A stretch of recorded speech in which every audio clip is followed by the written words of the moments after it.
В огороде растет. Сейчас буду делать сироп из подорожника. Сначала хорошенечко промоем.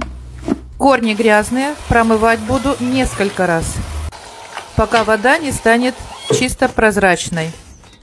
Потом обдаю кипятком и сразу сливаю эту воду.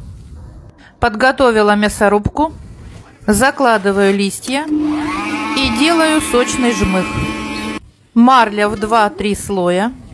Выкладываю подготовленный жмых и сразу же выдавливаю сок. Свежеприготовленный сок я разбавляю или водой 1 к 1 и храню в холодильнике, или медом по вкусу, или делаю настойку тоже 1 к 1.